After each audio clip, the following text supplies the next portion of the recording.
السلام علیکم ورحمۃ اللہ وبرکاتہ۔ الحمد للہ رب العالمین والعاقبۃ للمتقین والصلاۃ والسلام علی رسولہ الکریم۔ محترم حضرات، ہم بنیاد اسلام پر آپ سے لگاتار بات کر رہے ہیں، یعنی اسلام میں کیا چیزیں منع ہیں اور کن چیزوں کی مذمت کی گئی ہے۔ آج اس کا سیریل نمبر 90 ہے۔ آج ہم جو بات کرنا چاہتے ہیں وہ قرض کے بارے میں بات کرنا چاہتے ہیں کہ قرض کے سلسلے میں اللہ کے رسول صلی اللہ علیہ وسلم نے ہم کو کیا منع فرمایا ہے۔ دیکھیے، قرض کے بارے میں تمہیدی ایک بات بتانا چاہتا ہوں کہ قرض تو انسانی ضرورت کی بنیاد پر اللہ کے رسول صلی اللہ علیہ وسلم نے بھی لیا ہے۔ قرض آدمی جو لیتا ہے تو ایک تو یہ ہے کہ آدمی قرض اپنے لیے لیتا ہے، اپنی ضرورت کے لیے لیتا ہے، اور ایک ہوتا ہے کہ آدمی دوسرے کی ضرورت کے لیے یا امت کے یا قوم کی ضرورت کے لیے قرض لیتا ہے۔ اللہ کے رسول صلی اللہ علیہ وسلم کی تاریخ کا مطالعہ کریں، سیرت کا مطالعہ کریں تو دونوں طرح کے قرض اللہ کے رسول صلی اللہ علیہ وسلم سے ثابت ہیں۔ نبی کریم صلی اللہ علیہ وسلم کے پاس ایک صاحب آئے اور انہوں نے اللہ کے رسول سے کچھ پیسے قرض کے طور پہ مانگے۔ اللہ کے رسول صلی اللہ علیہ وسلم کے پاس نہیں تھا۔ آپ نے فرمایا کہ میرا نام لے کر کے مدینے میں تم جس سے چاہو قرض لے لو اور میں انشاءاللہ اس کو ادا کر دوں گا۔ آپ اندازہ کریں کہ اصل میں کیا ہے کہ انسانی جو ضرورت ہے، یہ ہم جتنی بھی عبادتیں کرتے ہیں اس کا تعلق ہماری ذات سے ہے۔ ہم جب اللہ کے بندوں کے لیے کام آتے ہیں تو اللہ بہت خوش ہوتا ہے، اور یقینی بات ہے کہ جو قرضہ دے رہا ہے اس کے پاس پیسے ہیں، وہ پیسے ہیں جو ایکسٹرا ہیں۔ ایسے تو بہت کم لوگ ہوں گے دنیا میں جو دوسروں سے قرضہ لے کر کے کسی کی ضرورت پورا کرتے ہوں۔ ہمارے حبیب مصطفیٰ سرکار دو عالم صلی اللہ علیہ وسلم کی شان تو نرالی ہے، لیکن یہ ایک حقیقت ہے کہ آدمی بہت ضرورت مند ہو کر کے ہی قرضہ لیتا ہے، اور ایسے قرضے جب لیے جاتے ہیں تو رب ذوالجلال بھی ایسے قرضوں کی ادائیگی میں مدد فرماتا ہے۔ جب بندہ لینے کے وقت میں یہ ارادہ رکھتا ہے کہ مجھے دینا ہے اور صحیح معنی میں ضرورت مند ہوتا ہے تو رب ذوالجلال جو ہے وہ ایسے قرضے کی مدد کے پورا کرنے میں مدد فرماتا ہے۔ اب ایسے حالات ہو جاتے ہیں کہ بندہ مجبور ہو جاتا قرض لینے پر، لہذا یہ جو ہم کبھی کبھی جوش میں آ کر کے کہ لوگ قرضہ لیتے ہیں اور لوگوں کو شرم نہیں آتی، ایسا نہیں کہنا چاہیے۔ آدمی کی ضرورت جس وقت ہوتی ہے، آپ اندازہ نہیں کر سکتے ہیں کہ جب آدمی پریشان ہوتا ہے تو اس کی کیفیت کیا ہوتی ہے۔ میں اپنی ایک چھوٹی سی مثال دینا چاہتا ہوں۔ میں ایک کام کر رہا ہوں ہبلی میں، تقریباً 1 مہینہ ہوا ہے، کام شروع ہو گیا ہے۔ 8-9 کروڑ کا بجٹ ہے۔ آپ اندازہ کریں کہ 8-9 کروڑ روپے میں کہاں سے لاؤں گا۔ کچھ لوگوں نے مدد کیا بیچاروں نے۔ میں نے لوگوں سے کہا کہ آپ ہماری طرف اپنی طرف سے اس میں، کیونکہ مسجد کی تعمیر اپنی جگہ ہونی ہے، اس میں مدرسے کی تعمیر اپنی جگہ ہونی ہے انشاءاللہ، انگلش میڈیم اسکول اسلامی تہذیب کے طرز پر کہ ایک نمونہ بن جائے، مدرسہ بھی ایک نمونہ بن جائے، مسجد ایک مرکز کی حیثیت ہو جائے، اس طریقے کا ایک پورا پلان لے کر کے ایک چھوٹا سا آدمی چل رہا ہے۔ اب بہت سے ایسے مواقع آ جاتے ہیں۔ اب جیسے میں نے لوگوں سے کہا، بہت سے لوگوں نے ایک کمرے کے لیے مدد کیا، کسی نے 4 لاکھ، کسی نے 2 کمرے کی، تو ایسے 7-8 کمرے کی مدد ہوئی، لیکن اتنا زیادہ اس میں کاغذی کارروائی میں پیسہ خرچ ہو رہا ہے کہ مجبور ہو کر کے میں جو ہے وہ تقریباً 30-32 لاکھ روپے قرض لے چکا ہوں، کیونکہ جن لوگوں سے میں نے کمرہ بنانے کے لیے پیسہ لیا ہے میں ان کا پیسہ ان کاغذات کی کارروائی میں کیسے لگا سکتا ہوں۔ تو مجبوری آ جاتی ہے، مجبور ہو جاتا ہے بندہ۔ لیکن راتوں میں اٹھ کر کے کبھی کبھی جب سوچتے ہیں تو نیند نہیں پڑتی ہے کہ اللہ اتنا بڑا قرضہ، میں ایک چھوٹا سا آدمی ہوں، 32-35 لاکھ روپے قرضہ لے لیا ہے۔ رسول اکرم صلی اللہ علیہ وسلم ہمیشہ دعا فرماتے تھے، بخاری کی روایت ہے، اللہم انی اعوذ بک من المحصم والمقرم، کہ اللہ تعالیٰ میں پناہ مانگتا ہوں اس قسم کے قرضے سے، اور تو اس تو ہم بھی دعا کرتے ہیں لیکن مجبور ہو جاتے ہیں، اور مجبور ہو کر کے جو ہے نا اللہ کی ذات سے، اللہ کے فضل سے امید رکھتے ہوئے کہ کوئی نہ کوئی بندے کھڑے ہوں گے جن کے دل میں اللہ نے درد دیا ہے، قوم کا درد دیا ہے، جن کو اللہ نے دولت سے نوازا ہے، اور وہ انشاءاللہ ضرور ہماری مدد کریں گے، اس امید پر ہی کیا جاتا ہے۔ تو کہنا یہ چاہ رہا ہوں میں اپنی بات نہیں بتا رہا، میں کہنا یہ چاہ رہا ہوں کہ جو ہم یہ لوگوں پر کمنٹ کرنے لگتے ہیں کہ لوگ جو ہے وہ بے مطلب قرضہ لیتے رہتے ہیں اور اپنی ضرورت کو جو ہے وہ محدود نہیں کرتے ہیں، کبھی کبھی ایسا ہو جاتا ہے کہ مجبوری درجے میں قرضہ لینا پڑتا ہے۔ تو ایک چیز تو یہ، اب اللہ کے رسول صلی اللہ علیہ وسلم سے زیادہ ضرورت کو کون محدود کر سکتا ہے؟ آپ اندازہ کریں، اور اللہ کے رسول صلی اللہ علیہ وسلم نے قرضہ لیا اپنی زندگی میں، تو ایسے حالات ہو جاتے ہیں۔ زیادہ اس قسم کے جملے بول کر کے ان غریبوں کے دل کو تکلیف نہیں پہنچانی چاہیے۔ ہم کو اس بات کا احساس رہنا چاہیے۔ نبی کریم، لیکن وہ لوگ، اللہ کے رسول صلی اللہ علیہ وسلم نے جو منع فرمایا کہ بھئی دیکھو، قرضہ لیتے وقت اگر یہ نیت کی گئی کہ قرضہ واپس نہیں کرنا ہے، تو اللہ کے رسول صلی اللہ علیہ وسلم فرماتے ہیں، ترغیب و ترہیب کی روایت ہے، صحیح روایت ہے، کہ یہ چوری ہے۔ لوگوں کو ٹوپی ڈالنے کی نیت سے اگر قرضہ لیا جا رہا ہے تو یہ چوری ہے، اور اللہ تعالیٰ پھر ایسے لوگوں کی مدد نہیں کرتا، اور پھر وہ زندگی بھر ایسے ہی قرضہ لیتے رہتے ہیں اور پریشان رہتے ہیں۔ زیادہ اس سے منع کیا گیا ہے۔ جو دوسری چیز بنیادی طور پر منع کی گئی ہے قرضہ کے بارے میں، کہ جس آدمی سے حدیث ہے، سیاست کی حدیث ہے، ایک دو نہیں، 2500 کتابوں میں یہ حدیث نقل ہے کہ قرضہ جس سے لیا جائے اس سے دوسرا کسی قسم کا فائدہ نہ حاصل کیا جائے۔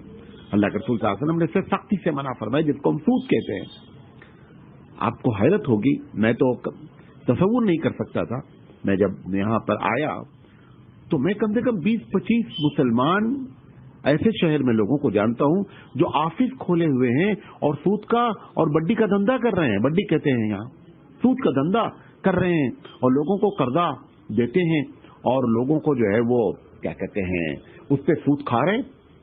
میں آپ کو ایک واقعہ بتاؤں، ایسے 2 مرتبہ یہاں ہبلی میں ہمارے ساتھ پیش آیا، میں بہت پریشان ہوا۔ ایک دن ایک عورت آئی، دوسری مرتبہ یہ واقعہ ہوا کہ ایک مرتبہ ایک عورت آئی اور اس کے ہاتھ میں زہر کی پڑیا تھی، پوائزن تھا، آ کر کے آفس میں رونے لگی۔ اب میں پریشان، کیونکہ میں جلدی سے کسی عورت کو اکیلے آنے نہیں دیتا، وہ بوڑھی عورت تھی بیچاری، رونے لگی، بہت دیر تک روتی رہی۔ میں پوچھتا رہا کہ اماں کیا پرابلم ہے، کیا پریشانی ہے؟ ابھی حال کی بات ہے۔ تو وہ کہنے لگے کہ نہیں، میں 25,000 روپے میں نے ایک صاحب سے قرضہ لیا ہے، 10 سال ہو گئے ہیں، اور میں 10 سال سے اس کے اوپر سود بھر رہی ہوں، اور وہ کہتا ہے کہ 25,000 تمہارا ختم ہی نہیں ہوا ہے، 25,000 کا ایک پیسہ بھی ادا نہیں ہوا ہے۔ میں اب اتنے تنگ آ گئی ہوں کہ اس کو آ کر کے، اتنا بڑا بدماش آدمی ہے اور اتنا زیادہ انسانیت سے گرا ہوا شخص ہے کہ میرے گھر کا چولہا لے کر کے چلا گیا، میں کھانا کس پہ پکاؤں؟ اب جب جس طرح عورت نے بات کہی تو مجھے بہت افسوس ہوا، اور جب میں نے پوچھا کہ آخر وہ کون شخص ہے تو انہوں نے ایک مسلمان کا نام لیا۔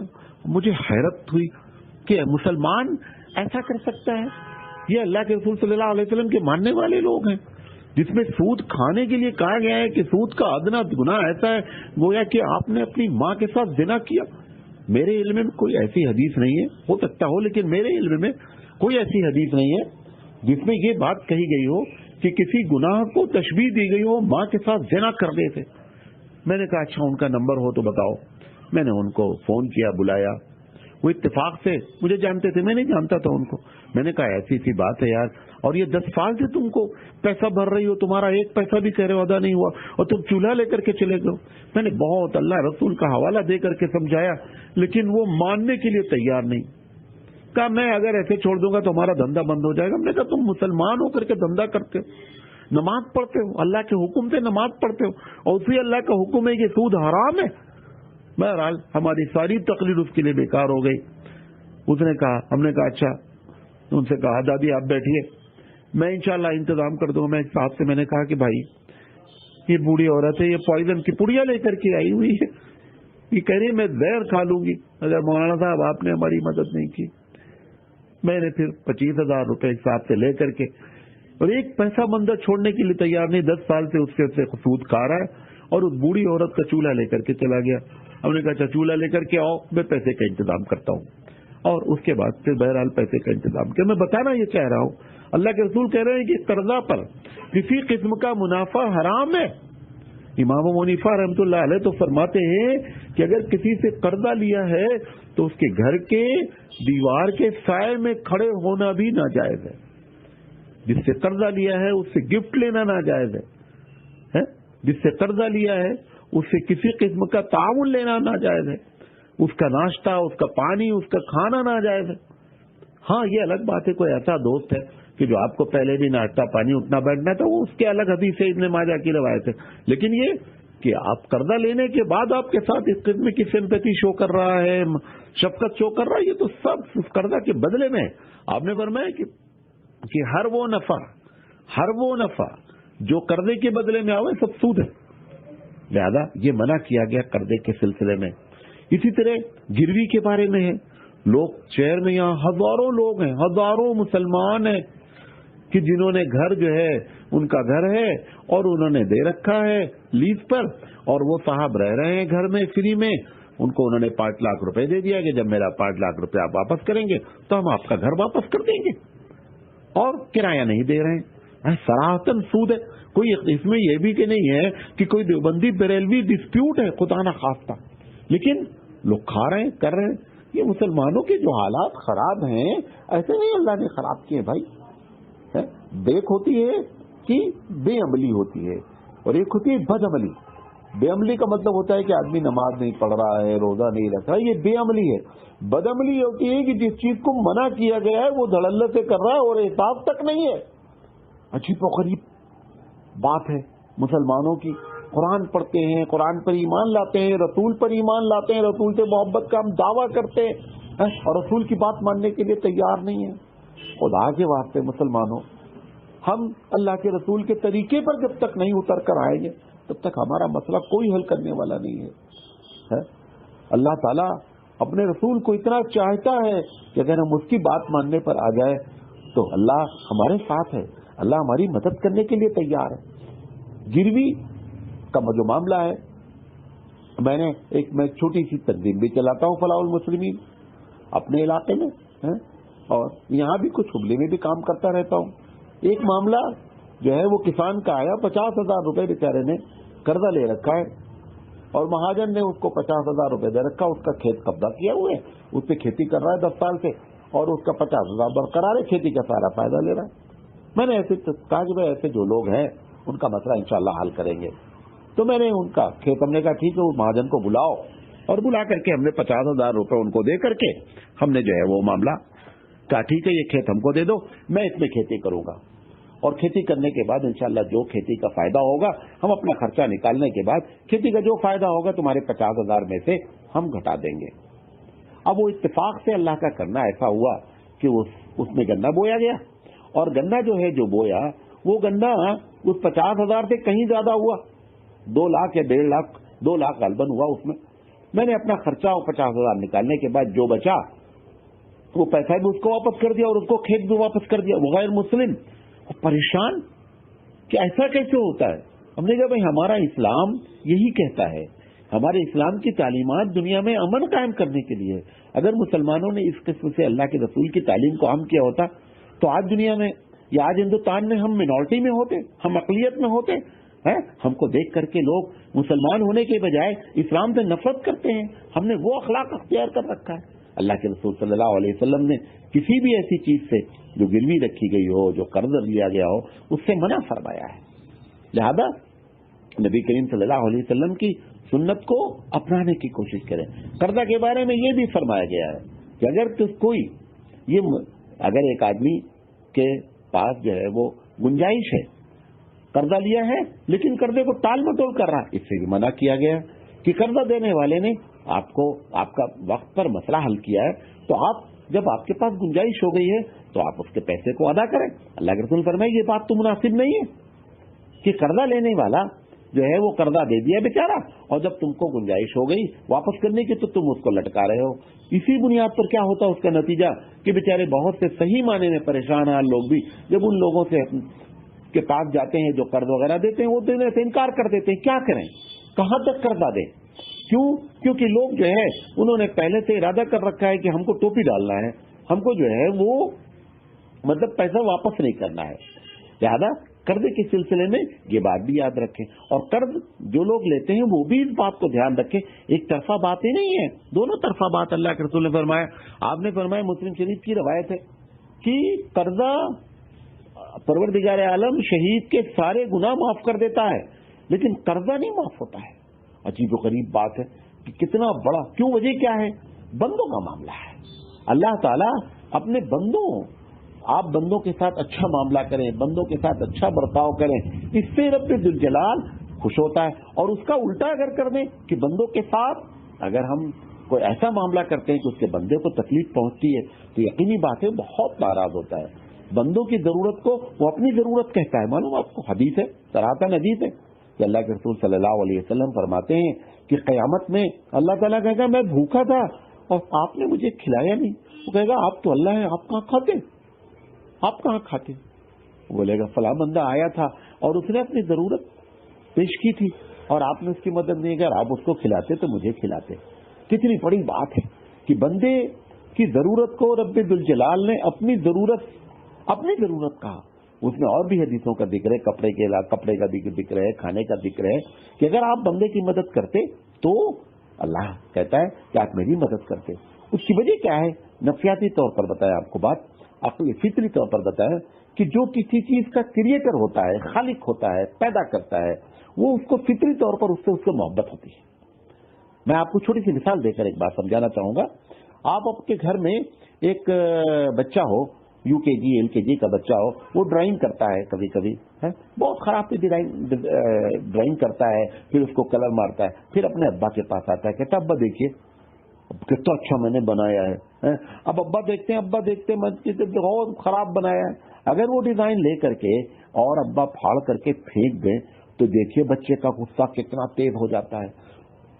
کیوں؟ کیونکہ اس نے اس کو بنایا ہے اپنے ہاتھ سے، وہ اس کی تخلیق کی ہے، اس نے اس کو پینٹ کیا ہے اپنے ہاتھ، اس کو اس سے محبت ہے اس ڈیزائن سے. جس رب نے پوری دنیا اور اس نے اپنے بندوں کو، خاص کر انسانوں کو بنایا ہے، تو اس کے بندوں سے اللہ اپنے بندوں سے بڑا پیار کرتا ہے، بہت چاہتا ہے، کیونکہ وہ اس کا خالق ہے. امام غزالی نے ایک حدیث نقل کی ہے، مجھے تحقیق نہیں ہے اس حدیث پر، لیکن امام غزالی نے ایک حدیث نقل کی ہے کہ زمین نے اللہ تعالیٰ سے کہا کہ اے پروردگار عالم، یہ آپ کے بندے مجھ پر بہت بڑا گناہ کرتے ہیں، آپ مجھے اجازت دیجیے کہ میں پھٹ جاؤں اور ان کو اندر سنبھالوں. اللہ نے کہا زمین سے کہ تم ایسا اس لیے کہہ رہی ہو کہ تم نے ان کو پیدا نہیں کیا ہے، اگر تم ان کو پیدا کرتی تو ان سے پیار کرتی. ہم سے پوچھو ہم کتنا پیار کرتے ہیں. تم کو اجازت نہیں ہے ہمارے بندوں کو کہ گناہ کریں تو تمہارے اوپر اگر زمین پر گناہ کریں تو تم پھٹ جاؤ، ان کو نگل لو. ہم ہمارے بندے ہیں، ہم ان کو بہت پیار کرتے ہیں. لہذا جب بندہ بندے کے کام آتا ہے نا تو رب ذوالجلال بہت خوش ہوتا ہے. آخر میں اپنی بات ختم کر کے یہ کہنا چاہوں گا، خاص کر وہ لوگ جن کے بچے سیٹلڈ ہیں، سب کچھ سیٹلڈ ہے، اگر اللہ نے ان کو دولت دے رکھی ہے تو اب اللہ کے راستے میں کام کرنے